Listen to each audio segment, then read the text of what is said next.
മകനെയും മകളെയും കണ്ണുനീര് നിന്റെ കൈകൾ നീട്ടിക്കൊണ്ട് എടുക്കണമേ കർത്താവേ. മാർഗരോഗികളും തീരാവേദികളും ജീവദുരിതങ്ങളിൽ അകപ്പെട്ടിരിക്കുന്നവരെ കണ്ണീരോടെ പ്രാർത്ഥിക്കുന്ന കർത്താവേ, അവരെ സ്പർശിക്കണമേ. അമ്മേ അമ്മേ അമ്മേ, പരിശുദ്ധ അമ്മേ, ദൈവമാതാവേ, ഇപ്പോഴ് ആരാധന നിമിഷങ്ങളിലെ അമ്മ മധ്യസ്ഥം വഹിക്കണമേ. എല്ലാ മാലാഖമാരെ രക്തസാക്ഷികളെ മധ്യസ്ഥം വഹിക്കണമേ. യേശു ക്രിസ്തുവിന്റെ വിശുദ്ധ രക്തം മഴ പോലെ പെയ്യട്ടെ. യേശു ക്രിസ്തുവിന്റെ വിശുദ്ധ രക്തം മഴ പോലെ പെയ്യട്ടെ. ആത്മാവേ ആത്മാവേ, യേശുവിന്റെ ആത്മാവേ, പ്രിയ കർത്താവേ, ആത്മാവേ, രക്തസ്രാവക്കാരെ രോഗപ്പെടുത്തിയ ശക്തിയുടെ ആത്മാവേ, അപ്പോസ്തലന്മാർ ഇറങ്ങി വസിച്ച ശക്തിയുടെ ആത്മാവേ, അഭിഷേകം ചെയ്യണമേ. മാരക രോഗങ്ങള്, ബന്ധനങ്ങള്, ജീവിതദുരിതങ്ങള്, എല്ലാ ബന്ധനങ്ങളും, രോഗങ്ങള്, മാനസിക രോഗങ്ങള്, ഡിപ്രഷൻ രോഗങ്ങള്, എല്ലാ തരത്തിലുള്ള അകൃത്യങ്ങള് യേശു ക്രിസ്തുവിന്റെ വിശുദ്ധ രക്തത്താൽ കഴുകപ്പെടട്ടെ. യേശു ക്രിസ്തുവിന്റെ വിശുദ്ധ രക്തത്താൽ കഴുകപ്പെടട്ടെ. കർത്താവേ, വിശുദ്ധമായ തിരുമുറുപാർന്ന കരം ഓരോ മകന്റെ മേലും വെക്കണമേ. ഉച്ച മുതല് ഉള്ളംകാൽ വരെ കർത്താവിന്റെ അടിപ്പിടലുകള് പായട്ടെ. മാർഗരോഗങ്ങള്, ബന്ധനങ്ങള്, പൈശാചിക സ്വാധീനങ്ങള് യേശുവിന്റെ നാമത്തില് മാറിപ്പോകട്ടെ.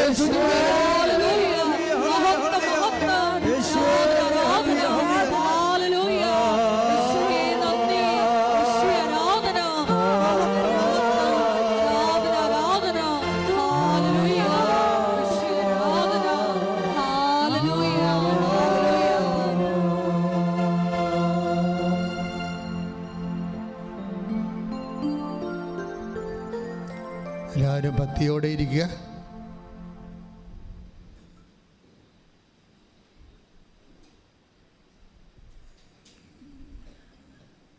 എൻ്റെ പ്രിയപ്പെട്ടവരെ, ഉടമ്പടി ആരാധനയിലായിരിക്കുമ്പോൾ തീർത്ഥാടനത്തിലിരിക്കുന്നവർ ഓൺലൈനിൽ എപ്പോഴെല്ലാം ഈ ധ്യാനം കൂടുന്നുവോ അവരെല്ലാവരും ലക്ഷക്കണക്കിന് ദൈവത്തിൻ്റെ മക്കൾ ഏത് സമയത്തും അഭിഷേകത്താൽ നിറയാൻ ഉടമ്പടി ആരാധനയെ ദൈവം സ്വർഗത്തിൻ്റെ ഉപകരണമാക്കിയിരിക്കുന്ന കൈയടിച്ച് കർത്താവ്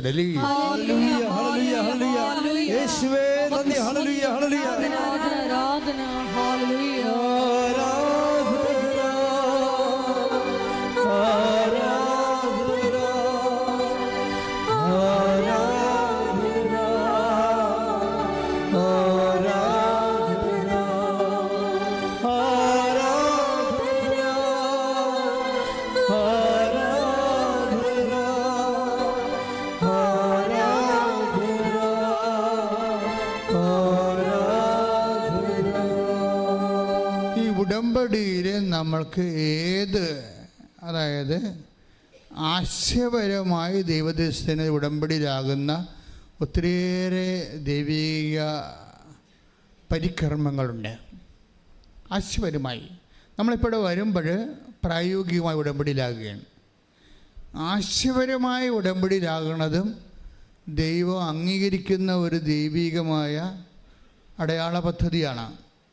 കാരണം ഈ ദിവസങ്ങളിൽ ഒരു സാക്ഷ്യം ഉണ്ടായി. തൃശ്ശൂരിൽ നിന്ന് സബിത എന്നൊരു മോള് സാക്ഷ്യം പറഞ്ഞ. അപ്പോൾ അവരുടെ പ്രശ്നമെന്ന് പറയണത്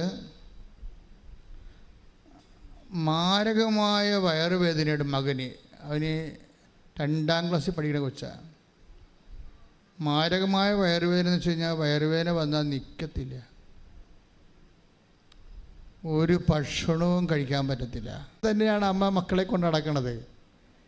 അപ്പോൾ അതുപോലെ ഈ കുഞ്ഞിന് സങ്കടവും ഭക്ഷണവും കഴിക്കാൻ പറ്റാത്ത അവസ്ഥയപ്പോൾ അമ്മയുടെ ജീവിതം തീർന്ന് ഇവനോ ഓർത്തിട്ടുള്ള വിഷമവും വേവലാതിയുമായിട്ട് ജീവിക്കുകയാണ്. അത് നിങ്ങൾക്കൊക്കെ പെട്ടെന്ന് മനസ്സിലാവും അത് കേട്ട് കഴിഞ്ഞാൽ. നിങ്ങളുടെ മക്കൾക്ക് രോഗം വരുമ്പോൾ. പക്ഷെ അത് മാറാത്ത രോഗങ്ങളൊക്കെ വരുമ്പോൾ നമുക്കിപ്പോൾ മാറും, ഏതെങ്കിലും മരുന്ന് കഴിച്ചാൽ മാറും എന്നൊക്കെ ഒരു ഉറപ്പുണ്ടെങ്കിൽ ഉറപ്പ് പോയി. അതോടുകൂടി ഇവരുടെ പിടിവിട്ടു പോയി. നമ്മളെപ്പോഴും നമ്മൾ ശ്രദ്ധിക്കേണ്ട കാര്യമാണ്, പിടിവിട്ടു പോകുന്ന ഒരവസരം വരും. പിടിവിട്ട് ജീവിതത്തിലുണ്ടാവും. ഉടമ്പടിയിലായിരിക്കുമ്പോഴും ഉണ്ടാവും, ഉടമ്പടിക്ക് മുമ്പും ഉണ്ടാവും. പിടിവിട്ടു പോകുമ്പോൾ പിടിവിട്ട് പോകുമ്പോൾ എനിക്ക് തോന്നുന്നു വിശ്വാസികളുടെ ഒരു പ്രശ്നമെന്ന് വെച്ച് കഴിഞ്ഞാൽ, വിശ്വാസികളുടെ ഒരു ഗുണമെന്ന് പറയണത്, നിങ്ങൾ പിടിവിട്ട് പോകുമ്പോൾ എല്ലാം തീർന്നെന്നല്ല വിചാരിക്കേണ്ടത്. ഞാനൊരു എപ്പോഴും നിങ്ങൾ പറയും 21 ലക്ഷം ആൾക്കാരെ കണ്ണുനീര് നേരെ കേട്ടിട്ടുള്ള ആളാണ്. അപ്പോൾ എനിക്ക് ലക്ഷക്കണക്കിന് മനുഷ്യർ 10-32 വർഷമായി ഞാൻ ഈ ശുശ്രൂഷ തുടങ്ങിയിട്ട്. അപ്പോൾ പിടിവിട്ട് പോകുമ്പോൾ നിങ്ങൾ ഓർക്കരുത് എൻ്റെ പിടിവിട്ട് പോകുമെന്ന് ഓർക്കരുത്. പിടിവിട്ട് പോകുമ്പോൾ കർത്താവ് എൻ്റെ കയ്യെ പിടിച്ചിരിക്കണം എന്ന് ഓർക്കണം. കൈയിട്ടിച്ച് ശ്രദ്ധിക്കണ്ടല്ലേ.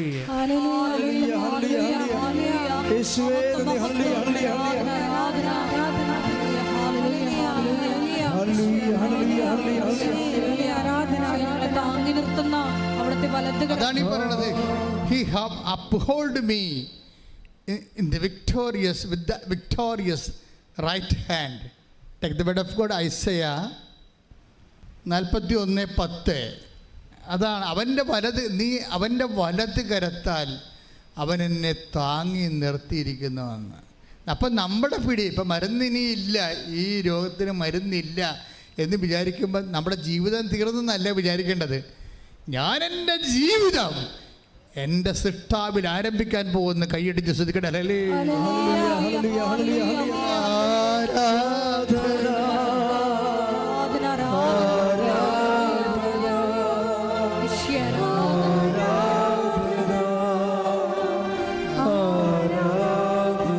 അങ്ങെപ്പോലെ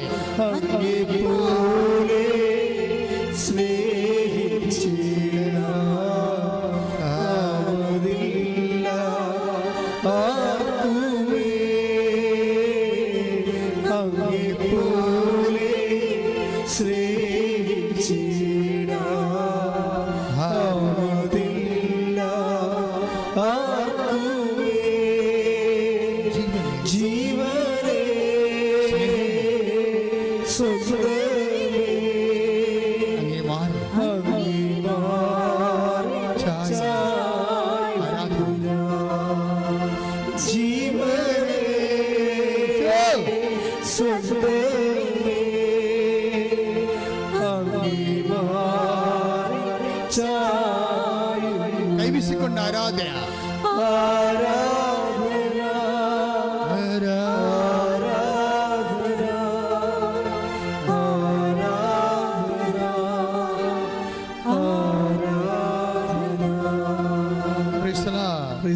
നമ്മളിങ്ങനെ ആരാധനയിൽ പോകുമ്പോൾ നമ്മുടെ ആരാധനയിൽ ഈശോ എന്നാ ചെയ്യണത്? വചനം പഠിപ്പിക്കും, വചനം വ്യാഖ്യാനിച്ച് തരും, വചനം പ്രാർത്ഥിപ്പിച്ച് തരും, വചനം പാട്ടാക്കി മാറ്റി തരും. ഇതൊക്കെ എന്തിനാ? ഇത് കഴിഞ്ഞ് നിങ്ങൾ വീട്ടിൽ ചെല്ലുമ്പോഴും ഇതുപോലെ ആരാധന ഇരുന്ന് കൂടുന്ന ലക്ഷക്കണക്കിന് മനുഷ്യരുണ്ട്. ആരാധന ഇരുന്ന് കൂടണം, കൂട്ടമായിട്ട് ആരാധന. അയൽവാസികളെല്ലാം ഉടമ്പടി എടുത്തിട്ടുള്ളവരെല്ലാം ഒരുമിച്ചൊരു ദിവസം ഫിക്സ് ചെയ്തിട്ട് വന്ന് മൊബൈൽ TV കണക്ട് ചെയ്ത് ആരാധന, ഈ നമ്മുടെ സാരി തലപ്പൊക്കെ പള്ളിയിലിരിക്കുന്ന പോലെ ശിരസ് മൂടിക്കൊണ്ട് TV ആരാധന, ഉടമ്പടി ആരാധന കൂടുന്നവരുണ്ട്. ഉടമ്പടി ആരാധന എന്ത് സംഭവിക്കാമെന്നൊക്കെ പറഞ്ഞു, എന്ത് സംഭവിക്കാമെന്ന് ഞാൻ പറയത്തുള്ളൂ. ഇപ്പം ഷാലോൺ TV പോലും ആരാധന കൂടുമ്പോൾ കർത്താവിൻ്റെ കൈകൾ നീണ്ടു വന്നിട്ട് മാരകരോഗങ്ങൾ സുഖപ്പെട്ട സാക്ഷ്യങ്ങൾ ഇവിടെ ആൾക്കാർ പറഞ്ഞിട്ടുണ്ട്. ഇപ്പം ഈ നമ്മുടെ സവിതയുടെ അവസ്ഥ എന്താ? സവിതയുടെ മകൻ അവർ ഇങ്ങനെ ഉടമ്പടി ആരാധന ഇപ്പം അവർക്ക് അവിടെ നിലവിട്ട് പോയില്ല, പിടിവിട്ട് പോയില്ല. അവർ പിടിവിട്ട് പോയെങ്കിലും ഇനി മരുന്നില്ല എന്ന് മനസ്സിലാക്കിയിട്ടും കുഞ്ഞിൻ്റെ ഈ മരണം വരെ ഇങ്ങനെ ആയിരിക്കുമോ? ഞാൻ മരിച്ചാലും കുഞ്ഞിനെ വേദനയുമായിട്ട് കുഞ്ഞ് തുടരേണ്ടി വരുമോ? ഇങ്ങനെ വല്ലാത്ത ചിന്തകളെല്ലാം ബാധിച്ച് ഒരുതരം ഭ്രാന്തി പിടിച്ച അവസ്ഥയിൽ സങ്കരം, അത് ഭ്രാന്ത് കണ്ണീരായിട്ട് ഇങ്ങനെ ഒഴുകി. അത് അപ്പോഴും ഇവൾ ഉടമ്പടി ആരാധന കൂടുന്നുണ്ട്. ഉടമ്പടി എടുത്തിട്ടില്ലേ ആള്? അതാണ് രസം. അതാണ് ഞാൻ പറഞ്ഞത്, ആശയപരമായ ബന്ധമെന്ന് ഉടമ്പടി എന്ന് പറഞ്ഞത് അതാണ്. നമ്മൾ ചിലപ്പോൾ ഉടമ്പടി എടുത്ത് കാണത്തില്ല, പക്ഷെ നമ്മൾ ഉടമ്പടിയുടെ ഉപ്പ് ചില ആൾക്കാർ ഉപയോഗിക്കും, ആരെങ്കിലും നാത്തുമാരെ ബന്ധുക്കളെ തരുന്ന ഉപയോഗിക്കും. അവരത് വിശ്വസിച്ചില്ലേ, അപ്പത്തിന് ആശയപരമായിട്ട് അവർ ഉടമ്പടിയോടെ കണക്റ്റഡായി. ഉടമ്പടിയിലുള്ള എല്ലാ വാഗ്ദാനങ്ങൾക്കും അവർക്ക് യോഗ്യതയായി. ആരും വിശ്വാസങ്ങളല്ല ബന്ധമെന്ന് പറയണത്. ഈ പാലമെന്ന് പറയുന്നത്, ബ്രിഡ്ജ് എന്ന് പറയുന്നത് എന്താ? അക്കരെ ഇക്കരെ ഒരു നദി ഒഴുകുന്ന ദൈവം ഇക്കരെയും നമ്മൾ അക്കരെയും ആണെങ്കിൽ ഇതിൻ്റെ പാലമെന്ന് പറഞ്ഞാൽ എന്താണ്? ശരിക്കും പറഞ്ഞാൽ വിശ്വാസം തന്നെ പാലം. ചിലത് അടിപ്പാലമുണ്ട്, ചില കോൺക്രീറ്റ് പാലമുണ്ട്, പല പാലങ്ങളേ ഉള്ളെന്നേ ഉള്ളൂ. തടിപ്പാലമൊക്കെ കുറച്ച് കഴിയുമ്പോഴൊക്കെ ഉടഞ്ഞു പോകും, മഴയൊക്കെ കൊണ്ട് കഴിയുമ്പോൾ കണ്ടിച്ചൊക്കെ പോകും.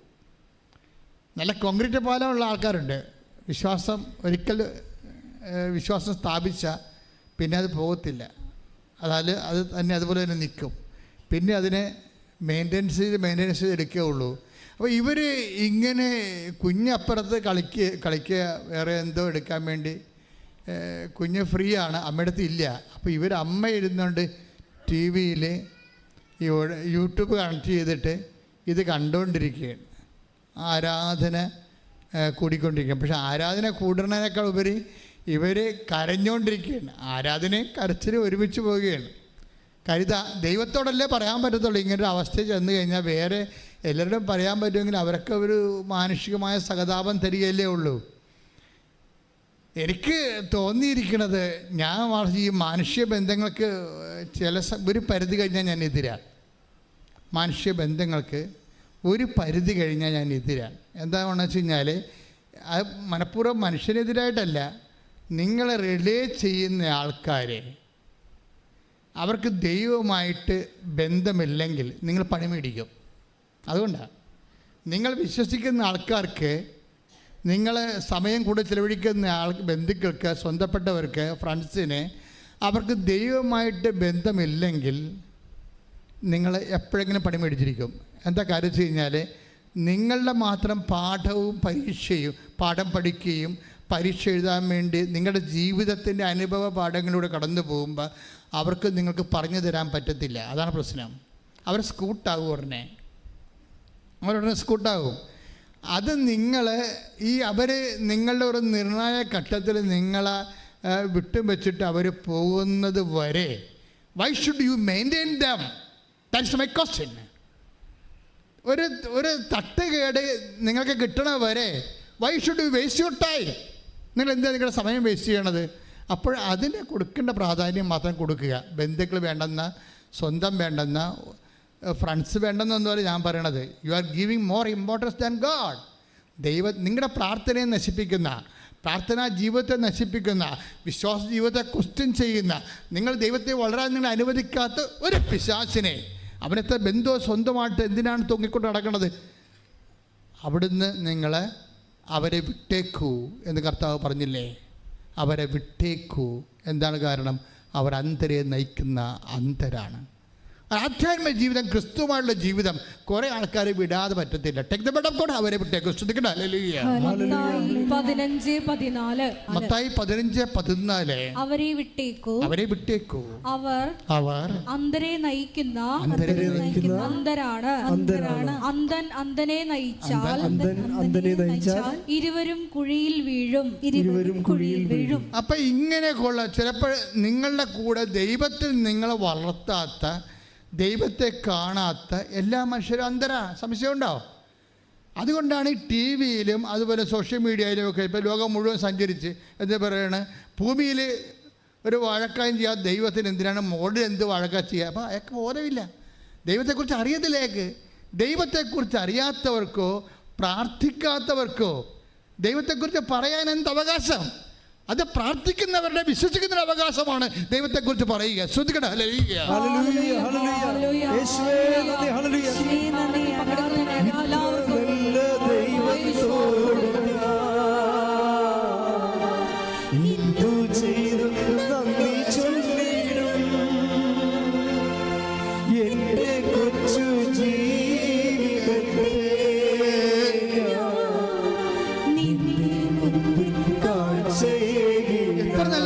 സന്തോഷത്തിന് പാടുക. ഇത്ര നല്ല ദൈവത്തോട് എന്തു ചെയ്തു നന്ദി ചൊല്ലിടും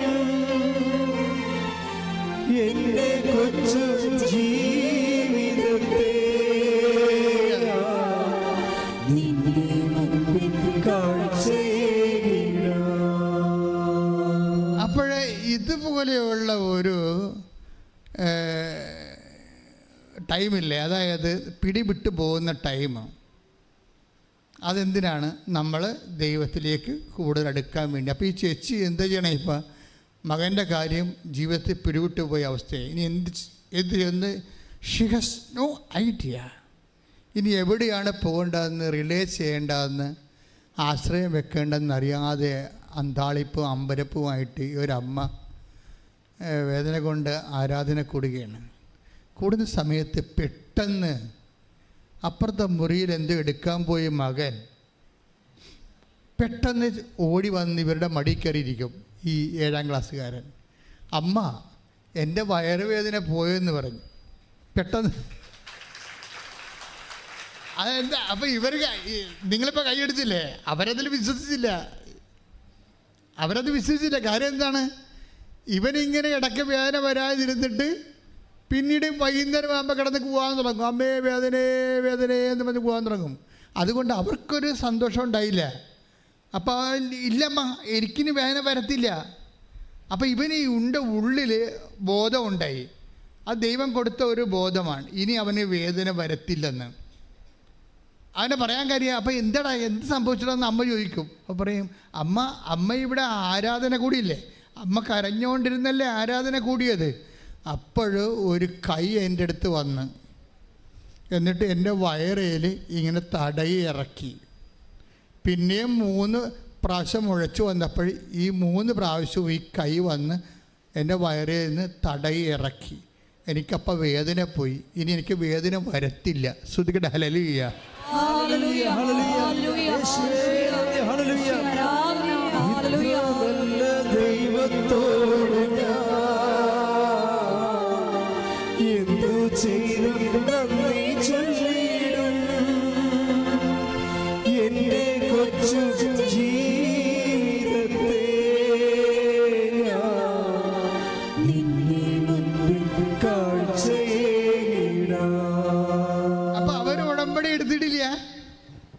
അവരുടമ്പെടുത്തില്ല.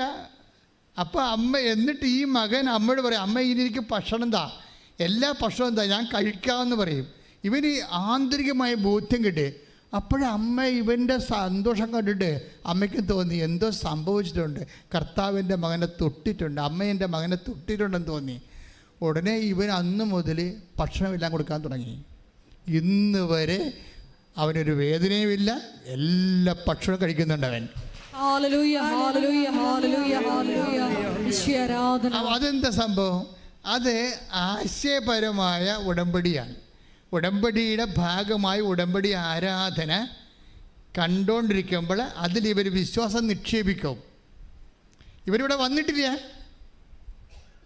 അവർ ഉടമ്പടി ആരാധനയിൽ ആൾക്കാർ പറഞ്ഞു കേട്ടിട്ടുണ്ട് കർത്താവ് പ്രവർത്തിക്കുമെന്ന്. അപ്പോൾ അതിൽ വിശ്വസിക്കുകയാണ്. അമ്മ അതിൻ്റെ അകത്ത് അക്കൗണ്ട് ഓപ്പൺ ചെയ്ത് കഴിഞ്ഞപ്പോൾ എന്നാ പറ്റി? ദൈവം അത് മൊത്തമായിട്ട് അക്സെപ്റ്റ് ചെയ്തു. എന്നിട്ട് നേരിട്ട് വന്ന് നമ്മൾ ഇപ്പോൾ ഈ ഉടമ്പടിയിലൊക്കെ ഉണ്ടാകുന്ന സാക്ഷ്യങ്ങളെ സത്യം പറയാം, സഭ ഇത് ശരിക്കും തീഷ്ണമായിട്ട് പഠിക്കേണ്ട ഒരു സബ്ജക്റ്റാണ്. നമ്മൾ സഭ പഠിക്കാൻ വേണ്ടിയാണ് ഇത് എപ്പോഴും പ്രത്യക്ഷീകരണ പ്രാർത്ഥന ചെല്ലണത്. എന്തിനാ? സഭ ഇത് പഠിക്കണം. കാര്യം നമ്മൾക്ക് സാധാരണ ഈ സഭയുടെ ഈ 2000 കൊല്ലത്തിനുള്ളിൽ സംഭവിക്കാത്ത സാക്ഷ്യങ്ങളാണ് നടക്കുന്നത്. കാര്യം ടി വിയിൽ ആരാധന കണ്ടിരിക്കുക, അപ്പോൾ ദൈവത്തിൻ്റെ കൈകൾ നേരിട്ട് വരിക, എന്നിട്ട് ആ വേദനയുള്ള സ്ഥലത്ത് തൊടുക, അതിനെ പൂർണ്ണമായി സുഖപ്പെടുത്തുക. അതായത് ക്രിസ്തുവിൻ്റെ കാലത്ത് സംഭവിക്കുന്നതിനേക്കാൾ കൂടുതലായിട്ട് ഈ ഇലക്ട്രോണിക്സ് കാലത്തും സോഷ്യൽ മീഡിയയുടെ കാലത്തും അതിനെ മീൻസായിട്ട് എടുത്തുകൊണ്ട് ദൈവം തൻ്റെ ജനങ്ങളെ സന്ദർശിക്കുന്ന അതിമനോഹരമായ ഒരു സുവിശേഷ ലോകം, സുവിശേഷ ടൈം, ഒരു പ്രത്യേക ടൈം ഇവിടെ ഓപ്പൺ ചെയ്ത് കിട്ടുകയാണ്. ശ്രുതികട ഹല്ലേലൂയ.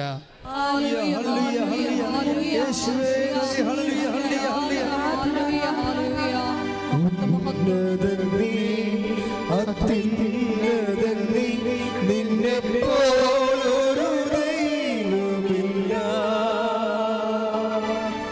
ഉന്നതൻ നീ, അത്യുന്നതൻ നീ, നിന്നെ പോലൊരു ദൈവമില്ല. അത്ഭുതമാ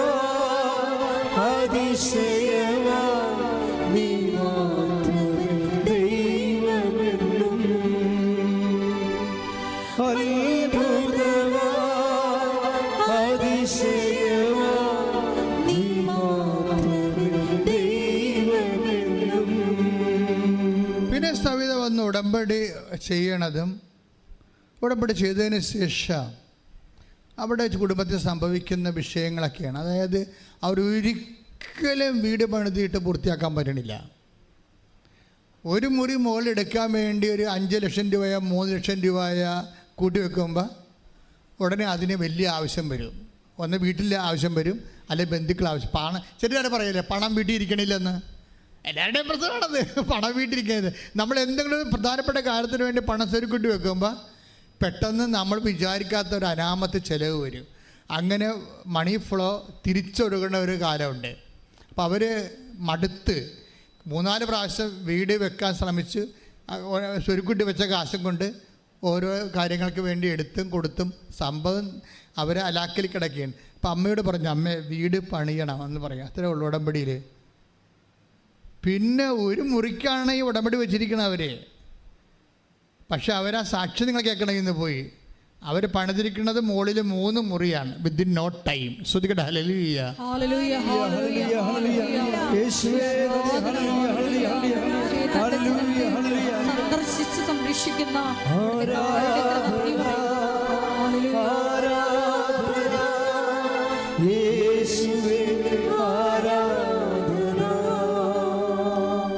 ദൈവത്തെ വിശ്വസിക്കാത്തവരൊക്കെ അവർക്ക് ഇതൊക്കെ ഇങ്ങനെ ആൾക്കാരെ പറഞ്ഞ് പിരികേറ്റി ഉടമ്പടി എടുക്കാൻ വേണ്ടിയുള്ള എൻ്റെ ബിസിനസ് തന്ത്രമാണെന്ന്. അങ്ങനെയുള്ള ഇഡിയറ്റ്സ് ഉണ്ട്. അതെന്നുവെച്ചാൽ ഇതൊക്കെ അച്ഛനിങ്ങനെ, ഞാൻ പറഞ്ഞത് എന്താണ്, ജനങ്ങളുടെ അനുഭവങ്ങളല്ലേ പറയണത്. അപ്പം അവരുടനെ നമ്മുടെ എതിർക്കുന്നവർ പറയും ഇതൊക്കെ ഒറ്റപ്പെട്ട സംഭവമായിരിക്കുമെന്ന്. ഒറ്റപ്പെടലല്ല, 10 സാക്ഷ്യം വെച്ചാൽ ഒരു ദിവസം അപ്പ് ചെയ്യണത്. 10 സാക്ഷ്യം ഒരു ദിവസം അപ്പ് ചെയ്യും.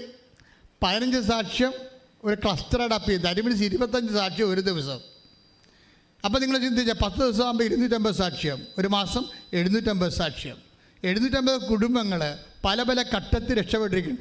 അതായത് ഇന്ന് വരെ മനുഷ്യൻ ആധ്യാത്മികമായിട്ടുള്ള ഇതുപോലെയുള്ള മാധ്യമങ്ങളിൽ ആശ്രയിച്ചിട്ട് ഇന്ന് വരെ കാണാത്ത അടയാളങ്ങളാണ് മനുഷ്യൻ കാണുന്നത്. അങ്ങനെ ആരും ഈ ഒറ്റപ്പെട്ട സംഭവമാണെന്ന് പറഞ്ഞൊരു ഒരു വിഡ്ഢിക്കും കൃപാസനത്തെ എഴുതി തള്ളാൻ പറ്റത്തില്ല. നിങ്ങൾ എന്ത് റാഷണലിസ്റ്റാണെന്ന് പറഞ്ഞാലും അതേസമയം തന്നെ മനുഷ്യൻ ഇന്ന് ദൈവത്തിൽ സത്യസന്ധമായിട്ടാണ് നീ വിശ്വസിക്കുന്നത് എങ്കിൽ, വിശ്വസിക്കണമെന്ന് ഞാൻ പറഞ്ഞില്ലേ, പാലമാണ് വിശ്വാസം. അത് മരപ്പാലമുണ്ട്, കോൺക്രീറ്റ് പാലമുണ്ട്. അപ്പോൾ ദൈവം നോക്കണ ചവിട്ടിയാൽ കണ്ടിക്കണത് മഴ വന്നാൽ ഉറഞ്ഞു പോണ മരപ്പാലമല്ല.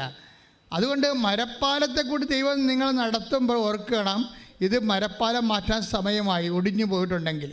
കഴിഞ്ഞ ദിവസങ്ങളിൽ വേറെ ഒരു സാക്ഷ്യം വന്ന്, ആ സാക്ഷ്യം പ്രിൻസിൻ്റെ സാക്ഷ്യമാണ്. ഇപ്പം തന്നെ 10-60,000 പേര് ആ സാക്ഷ്യം കണ്ടു കഴിഞ്ഞ്. പ്രിൻസിൻ്റെ വിഷയം എന്താണെന്നറിയാമോ? പ്രിൻസിൻ്റെ വൈഫ്, അവരുടെ പേര് സൗഭാഗ്യം. പ്രിൻസിൻ്റെ പാലക്കാട്ടുകാരാണ്. പ്രിൻസിൻ്റെ വൈഫ് സൗഭാഗ്യ പ്രിൻസിനോട് പറഞ്ഞ് നമുക്കൊന്ന് കൃപാസനത്തിൽ പോവുക. എന്താണ് നടക്കാത്ത എല്ലാ കാര്യവും അവിടെ ചെന്നാൽ മാതാവ് നടത്തുമെന്ന് പറഞ്ഞപ്പോൾ ചിരിച്ച് കളഞ്ഞു. എന്ത് വിഡ്ഢിയാണ്, പെണ്ണുങ്ങൾ അല്ലെങ്കിലും ജന്മനായ വിഡ്ഢികളാണെന്ന് ചിന്തിക്കുന്ന ഒരാളാണ് ഈ പ്രിൻസ്. കഴിഞ്ഞാൽ അവരെന്താ പറയണത്, നമുക്കൊന്ന് കൃപാസനത്തിൽ പോകാം, നടക്കാത്ത എല്ലാ കാര്യങ്ങളും അവിടെ മാതാവ് നടത്തുന്നുണ്ട്. പക്ഷേ വൈഫ് ഇവർ തമ്മിൽ നല്ല ടേംസാണ്. അത് കാരണം പറയും എനിക്ക് വിശ്വാസമൊന്നുമില്ല, നിൻ്റെ കൂടെ ഞാൻ വരാമെന്ന് പറഞ്ഞു. എനിക്ക് വിശ്വാസമില്ല, അവളുടെ ഒരു താല്പര്യമല്ലേ, അതുകൊണ്ട് ഞാൻ നിൻ്റെ കൂടെ വരാമെന്ന് പറഞ്ഞു. പക്ഷേ എന്തിനാണ് നമ്മൾ പോണത്? അപ്പോഴ് ഇവരുടെ സൗഭാഗ്യം പറയും നമുക്ക് 6 കാര്യങ്ങൾ എഴുതാമെന്ന് പറയും. നമുക്ക് 6 കാര്യങ്ങൾ എഴുതാമെന്ന് പറയും. അപ്പോൾ പ്രിൻസ് ഇവിടെ ഒന്ന് നോക്കിയിട്ട് ഓർത്തിട്ട് 10-60 കാര്യങ്ങളുണ്ട്. 6 കാര്യത്തിൽ നിൽക്കണില്ല ജീവിതം 6 കാര്യത്തിൽ നിൽക്കണില്ല. എന്തെഴുതാനാണ്? ഒത്തിരി എഴുതണമല്ല. ഇത് ഏതാണ് പ്രധാനപ്പെട്ടത്? ഒന്നാമത് എഴുതേണ്ട ഏതാണ്, രണ്ടാമത് എഴുതേണ്ട ഏതാണ്ട് ഒന്ന് എഴുതി കൺഫ്യൂഷനായപ്പോൾ പുള്ളിക്കാരൻ 3 കാര്യം മാത്രം എഴുതി. ഒറ്റ വരിയിൽ 3 കാര്യം എഴുതി. വൈഫിനോട് പറഞ്ഞിട്ടാണ് എഴുതിയത്. 1, എന്നെ, എൻ്റെ ഭാര്യനെ, എൻ്റെ കുഞ്ഞുങ്ങളെ, എൻ്റെ അപ്പനെയും സംരക്ഷിക്കണം. 2, അതിൻ്റെ കൂടെ തന്നെ ഞങ്ങൾക്ക് മാരക രോഗം വരരുത്. തീർന്നു. ബാക്കിയുള്ളത് വേലയെടുത്ത് ജീവിക്കാൻ ദൈവം തന്ന ആരോഗ്യം കൊണ്ട്. അതാണ് മനസ്സിൽ വിചാരിക്കണത്. അതല്ലാണ്ട് ആ സാക്ഷ്യത്തിൻ്റെ പോക്ക് അങ്ങനെയാണല്ല. ബാക്കിയുള്ളത് എനിക്ക് നല്ല മനുഷ്യന് നല്ല ആരോഗ്യമുണ്ട്, ബാക്കിയുള്ളത് വേലയെടുത്ത് ജീവിക്കാം. ഞങ്ങൾക്ക് എന്താ വേണ്ടത്? എൻ്റെ അപ്പനും എൻ്റെ അമ്മയ്ക്കും എൻ്റെ ഭാര്യയ്ക്കും എൻ്റെ കുഞ്ഞിനും സംരക്ഷണം വേണം. രണ്ടാമത് എന്താണ്? ഞങ്ങൾക്ക് മാരക രോഗങ്ങളൊന്നും വരരുത്. പക്ഷെ അത് നല്ല എനിക്കോടെ അത് എല്ലാവരും എഴുതണമെന്ന് എനിക്ക് തോന്നണം കേട്ടോ. ഇന്നത്തെ കാലത്ത് ഏറ്റവും വലിയൊരു ഇൻഷുറൻസാണ് അത് മാതാവിനോടൊക്കെ എടുക്കുന്നത്. എല്ലാവരും അത് എഴുതണമെന്ന് എനിക്ക് തോന്നണം. സംരക്ഷണം. പിന്നെ സിത്തര എഴുതി ഉള്ള വിശ്വാസം വെച്ച് ഉടമ്പടി ചെയ്ത് വീട്ടിൽ ചെന്ന് ഇവർ പ്രത്യക്ഷയുടെ പ്രാർത്ഥന സൗഭാഗ്യം എന്ന് പറയണത് നമ്മൾ പറയും ഒരു പ്രത്യക്ഷ കാരണം. ഇപ്പം ഇന്നലെ ഒരു പൂർണിമ അങ്ങനെ ഇതൊരു പെങ്കൊച്ച് സാക്ഷ്യം ഹരിപ്പാടെന്ന് 5 മണിയെന്നും പറഞ്ഞ ഒരു സമയമുണ്ടെങ്കിൽ ഞാൻ പ്രത്യക്ഷീകരണ പ്രാർത്ഥന ചൊല്ലിയിരിക്കുമെന്ന് പറയും. അത്രയും കട്ടൻ്റായിട്ടാണ് അവർ പ്രത്യക്ഷ പ്രാർത്ഥനയാണല്ലോ ഇതിൻ്റെ ആത്മാവെന്ന് പറയണത്. ഉടമ്പടി ആക്ടിവേറ്റ് ചെയ്യണത് ആദ്യത്തെ താക്കോലെന്ന് പറയുന്നത് പ്രത്യക്ഷീകരണ പ്രാർത്ഥനയാണ്. അതാണ് ആദ്യമേ നമ്മൾ വെളുപ്പിനെ പ്രത്യക്ഷീകരണ പ്രാർത്ഥന. കാര്യം മാതാവിൻ്റെ പ്രത്യക്ഷീകരണം നമ്മൾ അംഗീകരിച്ചിട്ട് സഭ അത് അംഗീകരിക്കാൻ വേണ്ടിയുള്ള പ്രാർത്ഥന തുടങ്ങിയപ്പോഴാണ് ആ പ്രാർത്ഥനയായിട്ടാണ് മാതാവ് ഉടമ്പടി തരണത്. അപ്പോൾ ഉടമ്പടി നടക്കുന്ന എല്ലാ കാര്യവും പ്രത്യക്ഷത്തിലേക്കാണ് പോണത്, പ്രത്യക്ഷീകരണത്തിലേക്കാണ് പോണത്. പ്രത്യക്ഷീകരണത്തിൻ്റെ സ്ഥിരീകരണമായിട്ടാണ് ഇത് വരണത്, ഉടമ്പടിയുടെ ഓരോ സാക്ഷ്യവും വരണത്. അപ്പോഴേ നമ്മുടെ സൗഭാഗ്യം ഇത് പറയണത് അവളെ ഒരു പ്രത്യക്ഷീകരണ പ്രാർത്ഥനയല്ല ചെയ്യണത്, അവൾ 53 പ്രത്യക്ഷീകരണ പ്രാർത്ഥന ചൊല്ലും. അതെന്താ? ഞങ്ങൾ ഇവിടുന്ന് പറയണ ഒന്നാണ്, ഇവർ വീട്ടിൽ ചെല്ലുമ്പോൾ 53 ആക്കും എന്ന് പറഞ്ഞ് നിങ്ങളെ വീട്ടിൽ ഇപ്പോൾ 53 ആക്കരുത് കേട്ടോ. അവസാനം പ്രാർത്ഥന നിങ്ങൾക്കൊരു ഭാരമായിട്ട് വരും. മറ്റുള്ളവരെയൊക്കെ അനുകരിച്ച് പ്രാർത്ഥനയുടെ എണ്ണം കൂട്ടിയാൽ അത് ഭാരമായി. സൗഭാഗ്യക്ക് അത് അഭിഷേകമാണ്, മറ്റുള്ളവർക്ക് അതൊരു ഭാരമായിട്ട് വരും. കാരണം ദൈവത്തിൽ നിന്നൊരു അഭിഷേകം കിട്ടിയാൽ യു ക്യാൻ ഡു ഇറ്റ്. അപ്പോൾ നമുക്ക് ഭാരപ്പെടത്തില്ല. ദൈവം അത് അക്സെപ്റ്റ് ചെയ്തിട്ട് നീ എഴുതിക്കോ, നീ 53 ചൊല്ലിക്കോ എന്ന് പറഞ്ഞ് ദൈവം അവനൊരു അഭിഷേകം കൊടുത്താൽ അത് ലൈറ്റ് വെയ്റ്റായിട്ട് പോകും. ലഘൂകരിച്ച് പോയാൽ നമുക്കൊരു ഭാരപ്പെടാതെ നമുക്കത് ചെല്ലാൻ പറ്റും. ഭാരപ്പെട്ടിട്ട് ഒരു ആധ്യാത്മിക കാര്യവും ചെയ്യരുത്. കാര്യം നിങ്ങൾ ചെയ്യേണ്ടത് ഭാരമില്ലാതെ ചെയ്യാൻ വേണ്ടി പ്രാർത്ഥിക്കണം. നിങ്ങൾ ചെയ്യണ ഉടമ്പടിയുടെ ഓരോ കാര്യത്തിനും ഭാരം വെച്ചിട്ടാണ് തന്നിരിക്കുന്നത്. ഭാരമുണ്ട്. ഇപ്പം പത്രം കൊടുക്കാൻ ഭാരമില്ലേ? വെയിലത്ത് നടക്കണം. ചിലപ്പോൾ ആൾക്കാർ തോന്നിയ ദിവസം പറയും, ചില ആൾക്കാർ ആക്ഷേപിക്കും. ഭാരമുണ്ട്. ഇത് ഭാരം വെച്ചാൽ തന്നിരിക്കണതെല്ലാം എന്ന് വെച്ച് കഴിഞ്ഞാൽ വിശ്വാസം ഉള്ളവൻ മാത്രമേ അത് ചെയ്യാവൂ. വായി നോക്കികളൊന്നും ഉടമ്പടി എടുക്കരുതെന്ന് തന്നെ ഉദ്ദേശമാണ്. കാര്യം ഉടമ്പടി എന്ന് പറയുന്നത് ഇറ്റ്സ് എ ബൈലാറ്ററൽ എഗ്രിമെൻറ്റ്. ദൈവവും നമ്മൾ തമ്മിലുള്ള വ്യക്തിപരമായ ബന്ധമാണ്. അപ്പോൾ ദൈവത്തോട് വ്യക്തിപരമായ ബന്ധം ഉണ്ടാകണമെങ്കിൽ കപ്പാസിറ്റി ഉള്ള ആളായിരിക്കണം ആ ഉടമ്പടിയിൽ നിൽക്കേണ്ടത്. അതുകൊണ്ട് ഭാരപ്പെട്ട കാര്യങ്ങളാണ് ഇതിലുള്ളതെല്ലാം, ഭാരമില്ലാത്ത കാര്യങ്ങളില്ല. ദൈവസ്നേഹം കൂടിയാൽ മാത്രമേ ഭാരം കുറയത്തുള്ളൂ. അതാണ് സംഭവം. ഈ ഭാരമുണ്ട്, നിങ്ങൾക്ക് ഭാരമാണ് എന്ന് പറയുമ്പോൾ അതിൻ്റെ അർത്ഥം ഭാരമായിട്ടല്ല, നിങ്ങൾ ദൈവസ്നേഹം കുറവാണെന്നാണ്. അപ്പോൾ ദൈവസ്നേഹം കുറഞ്ഞാൽ നമ്മൾ എന്ത് ചെയ്യും? നമുക്ക് ദൈവസ്നേഹം കുറഞ്ഞു പോയി നമ്മൾ ഉടമ്പടി ആക്ടിവേറ്റ് ചെയ്യാൻ നമുക്ക് ഭാരമായി എന്ന് കണ്ടാൽ വാട്ട് യു വിൽ ഡു? അത് സിമ്പിളാണ്. അതായത് ദൈവസ്നേഹം നിങ്ങൾക്ക് കുറഞ്ഞു പോയി, നിങ്ങൾക്ക് ഉടമ്പടി വിഷയങ്ങൾ ഭാരമാണെന്ന് വിചാരിച്ചു. അങ്ങനെയാണെങ്കിൽ കരകയറാൻ എന്താ മാർഗം? നിങ്ങൾക്ക് ദൈവസ്നേഹം കൂട്ടാൻ പറ്റും. ദൈവസ്നേഹം എങ്ങനെ കൂട്ടും? നമ്മൾ ദൈവസ്നേഹം കൂട്ടണമെങ്കിൽ ദൈവം പറഞ്ഞ കാര്യങ്ങളൊക്കെ നോക്കി വെക്കണം. എന്നിട്ട് ജീവിതത്തിൽ അത് മാത്രം ചെയ്തുകൊണ്ടിരിക്കണം. നിങ്ങളൊന്ന് ചിന്തിച്ച് നോക്കിക്കേ. ഇപ്പോൾ 1 യോഹന്നാൻ 2:5 എടുത്തേ. ശ്രുതിക്കട്ടെ. ഹല്ലേലൂയ ഹല്ലേലൂയ ഹല്ലേലൂയ ഹല്ലേലൂയ ഹല്ലേലൂയ ഹല്ലേലൂയ യേശുവേ നന്ദി. ഹല്ലേലൂയ. യോഹന്നാൻ 2:5. 1 യോഹന്നാൻ 2:5. എന്നാൽ അവന്റെ വചനം പാലിക്കുന്നവനിൽ സത്യമായും ദൈവസ്നേഹം പൂർണ്ണത പ്രാപിച്ചിരിക്കുന്നു. അതാണ് സംഭവം. അപ്പം ദൈവസ്നേഹത്തിന് ഹാഫുണ്ട്, ഒരു ക്വാർട്ടറുണ്ട്, ഒരു ഹാഫുണ്ട്, ഒരു മുക്കാലുണ്ട്, ഒരു ഫുള്ളുണ്ട്.